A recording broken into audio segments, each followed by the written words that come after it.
ஃப்ரெண்ட்வுட்ஸ் மக்களுக்கு வணக்கம். இன்னைக்கு நம்மளோட ஷோல யாரை பத்தி பேச போறோம் அப்படின்னா நடிகர் நெப்போலியனை பத்தி தான் பேச போறோம். நடிகர் நெப்போலியன் வீட்ல மிகப்பெரிய ஒரு சந்தோஷமான விஷயம் இப்போ நடந்திருக்கு. அதை பத்தி தான் நாம பேச போறோம். இதை அவரே அபிஷியலா அவரோட இன்ஸ்டா பேஜ்ல ஷேர் பண்ணியிருக்காரு.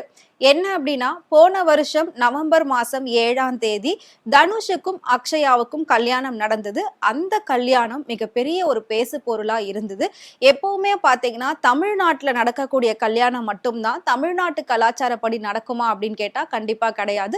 தமிழர்கள் எந்த நாட்டுல இருந்து கல்யாணம் பண்ணாலும் தமிழ் முறைப்படி, தமிழ் பாரம்பரியப்படி, தமிழ் கலாச்சாரப்படி அவங்க கல்யாணம் பண்ணியிருக்காங்க. சோ அந்த வகையில நெப்போலியன் அவர்கள் வீட்டு கல்யாணம் ஜப்பான்ல நடந்தது. அதுலயும் பாத்தீங்கன்னா அங்க தமிழ்நாட்டு பாரம்பரியப்படி, தமிழ்நாட்டு முறைப்படி நடந்தது. அதுதான் மிகப்பெரிய ஒரு பேசு பொருளாச்சு. அவங்க இருக்கக்கூடியது, அவங்க செட்டில்டு வந்து அமெரிக்கா. அதை விட்டுட்டு தன்னோட மகனுக்கு பிடிச்ச ஊரான ஜப்பான்ல போயிட்டு இந்த கல்யாணத்தை நடத்தினாரு.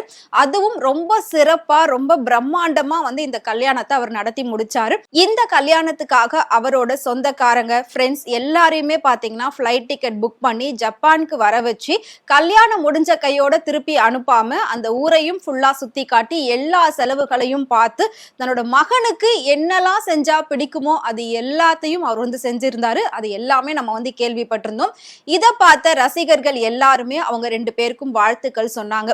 ஆனா ஒரு சில தரப்பினர் பார்த்தீங்கன்னா இதுக்கு பலவிதமா பல எதிர்ப்புகளையும் பல கண்டனங்களையும் தெரிவிச்சுக்கிட்டு இருந்தாங்க. யாரு என்ன வேணாலும் சொல்லிட்டு போங்க, என்னோட பையன் சந்தோஷம் தான் எனக்கு முக்கியம் அப்படின்னு சொல்லி நெப்போலியன் எதையும் கவனிக்காம முழுக்க முழுக்க குடும்பத்துடைய சந்தோஷத்துக்காக தான் ஆரம்பத்துல இருந்து ஒவ்வொரு விஷயமும் செஞ்சுக்கிட்டு வராரு. அது நம்ம எல்லாருக்குமே தெரியும். நாம அவரை நடிகர் நெப்போலியன் அப்படின்னு சொல்றதை விட சிறந்த தந்தை நெப்போலியன் அப்படின்னு தான் சொல்லணும். ஏன்னா அவரோட மகனுக்கு மட்டும் தந்தையா இல்லாம அந்த மாதிரி நோயால் பாதிக்கப்பட்ட அத்தனை குழந்தைகளுக்கும் சிறந்த ஒரு தந்தையா அவர் இருந்துகிட்டு இருக்காரு. எஸ், அவர் பாத்தீங்கன்னா அமெரிக்கால அந்த டிசீஸ்க்காகவே ஸ்பெஷலா ஒரு ஹாஸ்பிட்டல் வந்து கட்டிக்கிட்டு இருக்காரு. அதுவும் ஃப்ரீ ட்ரீட்மெண்டா பண்ணணும் அப்படின்னு சொல்லி அதுக்கான ஒர்க் அவுட்ஸ் எல்லாமே பண்ணிக்கிட்டு இருக்காங்க. ஸோ அவர் மட்டும் கிடையாது, அவர் கூட சேர்ந்து அவரோட ஒட்டுமொத்த ஃபேமிலியே அவருக்காக ஹெல்ப் பண்ணிட்டு இருக்காங்க. ஸோ எப்பவுமே ஒரு நடிகரா ஒரு மனுஷன் சாதிக்கிறத விட ஒரு நல்ல மனிதராவோ, நல்ல தந்தையாவோ, நல்ல கணவனாவோ இருந்தா அதுதான் மிகப்பெரிய ஒரு அந்தஸ்தை கொடுக்கும் அப்படின்னு சொல்லுவாங்க. அந்த வகையில நெப்போலியன் அவர்கள் மிக சிறந்த ஒரு கணவராகவும் இருக்காரு, மிக சிறந்த ஒரு தந்தையாவும் இருக்காரு.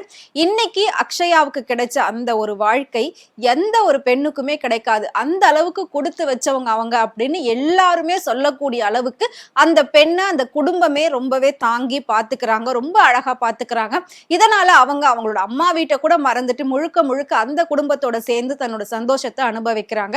சோ இதுல பாத்தீங்கன்னா அவரு தன்னோட மகன்களுக்கு வரக்கூடிய பிறந்த நாளா இருக்கட்டும், சின்ன சின்ன விஷயம் எதுவா இருந்தாலும் கெட் டுகெதர், ஃபெஸ்டிவல்ஸ் எல்லாத்தையுமே ரொம்ப கிராண்டா ஃப்ரெண்ட்ஸ் அண்ட் ஃபேமிலி கூப்பிட்டு செலிப்ரேட் பண்றது அவரோட வழக்கம். ஏன்னா அந்த மாதிரி பண்ணும்போது தான் குழந்தைங்க இன்னும் சந்தோஷமா இருப்பாங்க அப்படின்றது ஒரு பெற்றோர்களா அவங்களுக்கு நல்லாவே தெரிஞ்சிருக்கு. அதனாலதான் பர்த்டேவா இருக்கட்டும், அக்ஷயா ஊருக்கு போயிட்டு வர்றதா இருக்கட்டும், எந்த ஒரு விஷயமா இருந்தாலும் அவர் வந்து அதை மிக பெருசா வரவேற்கிறதும் கொண்டாடுறதும் பண்ணுவாரு. சோ அதை வந்து நாம எல்லாருமே பார்த்து அவங்களுக்கு வாழ்த்துக்கள் சொல்லுவோம். அந்த வகையில நான் சொன்ன மாதிரி போன வருஷம் நவம்பர் 7ஆம் தேதி அவங்க ரெண்டு பேருக்கும் ஜப்பான்ல கல்யாணம் கோலாகலமா நடந்தது. அது இப்போ ஒரு வருஷம் கம்ப்ளீட் ஆகி முதல் வருட திருமண நாளை வந்து அவங்க கொண்டாடினாங்க. அதையும் அவரோட வீட்டுல ஃப்ரெண்ட்ஸ், ஃபேமிலி இவங்களோட சேர்ந்து சிம்பிளா வந்து கொண்டாடினாங்க. சிம்பிள் அப்படின்னா அவங்களோட ஸ்டைல்ல அவங்க பண்ணணும்னு நினைச்சிருந்தா அவங்க கிராண்டா கூட பண்ணிருப்பாங்க. சோ நம்மளை பொறுத்த வரைக்கும் அது கிராண்ட் தான், பட் அவங்கள பொறுத்த வரைக்கும் அது சிம்பிளா தான் பண்ணிருக்கிறதா அவரே சொல்லியிருக்காரு. அதனாலதான் நான் அந்த வார்த்தையை யூஸ் பண்ணி சொல்றேன். பட் எப்படி இருந்தாலும் ஒரு வருஷம் இல்ல, இன்னும் 100 வருஷம் ரெண்டு பேரும் சேர்ந்து சந்தோஷமா வாழணும் அப்படின்னு தான் அவங்களுக்கு ரசிகர்களாகி எல்லாருமே சரி, எங்களோட டீம் சார்பாவும் சரி வாழ்த்துக்களை சொல்லிட்டு இருக்கோம். ஸோ ரெண்டு பேரும் இதே மாதிரி எப்பவுமே ஹாப்பியா தன்னோட லைஃபை வந்து வாழணும்.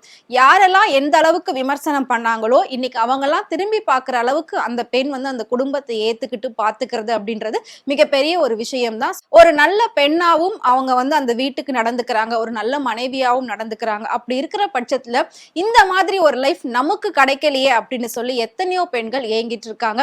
இப்படி ஒரு அப்பா நமக்கு இல்லையே அப்படின்னு சொல்லி எத்தனையோ மகன்கள் ஏங்கிட்டு இருக்காங்க.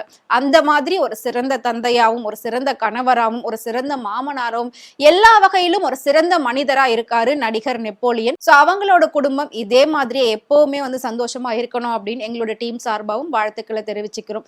உங்களுக்கு நெப்போலியன் அவர்களை பிடிக்கும் அப்படின்னு நினைச்சீங்கன்னா மறக்காம அவரை பத்தி கமெண்ட் பாக்ஸ்ல கமெண்ட் பண்ணுங்க. இதே மாதிரி நிறைய சினிமா நடிகர்களை பத்தியும் சுவாரஸ்யமான விஷயங்களை பத்தியும் டே பை டே தெரிஞ்சுக்கணும் அப்படின்னு நினைச்சீங்கன்னா மறக்காம ஃப்ரெண்ட் டூட் சேனலை ஃபாலோ பண்ணிக்கோங்க.